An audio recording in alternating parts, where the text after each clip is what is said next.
Let's talk about Labor's Religious Discrimination Bill.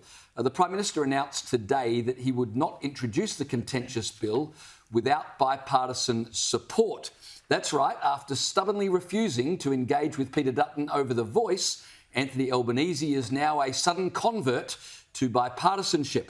A spokesperson for the Prime Minister said, and I quote, "If there's not agreement on religious discrimination, then now is not the time to have a divisive debate." I'll give you a moment to pick yourself up off the floor from fits of laughter. This is the Prime Minister who once boasted he loves fighting Tories. This is the Prime Minister who spent the first 12 months of his Prime Ministership dividing the nation according to race. But now, of course, he wants no division and he wants bipartisanship. It is, of course, because Anthony Albanese knows his religious discrimination bill is an absolute dud that, if legislated, will cause a huge backlash from religious people, including those in Western Sydney, whom he relies upon for votes. Now, this bill, which was an election promise to protect religious groups from discrimination, actually does the exact opposite. And religious people have been warning of just this fact. For instance, they warn it will effectively end Christian schooling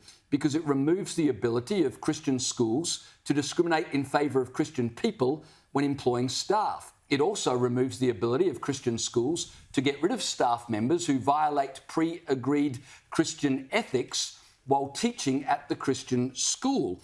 And so Anthony Albanese knows there'll be a huge backlash from religious groups if this bill is presented to Parliament, including not just Christians, but from the left's favoured religious group, from Muslims. He also knows there's no way Peter Dutton would support this bill because, unlike the progressive left, Peter Dutton doesn't hate the church. And so rather than simply admit this is a rubbish bill, what Anthony Albanese is going to do is call for bipartisanship, and then when the Liberal Party don't support it, he'll blame Peter Dutton for yet another broken promise. But I'll give Anthony Albanese this, Caleb. You can't say he hasn't introduced incredible transparency into the federal parliament, because when it comes to Anthony Albanese, you can see straight through him. Oh, mate, how long did it take you to come up with that line? That took me all day. That was gold. That was fantastic. Look, I don't it's really... the truth. It is true. It's so transparent. It is true. And look, I don't really care how he gets there. I just care that he gets there, because any kind of religious discrimination bill is a dud. This one was a dud. The one that the Coalition put up when they were in power was a dud.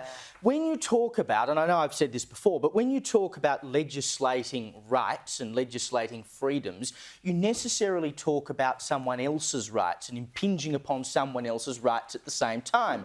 And this, just as was evident in the Coalition's bill, makes it very obvious, because you're talking about religious freedom, you're talking about the ability for you to freely practice your religion as you want, but it talks about other people's rights. In this case, in most cases, it would be LGBTIQ, whether or not a school or a church or whatever could hire or fire or expel or enrol a transgender kid or a gay kid or whatever it might be, right? So you're saying, over here we want you to have this set of rights, but you can't impinge upon this person's set of rights. And you over there can have that set of rights, but you can't impinge on this person's set of rights over here.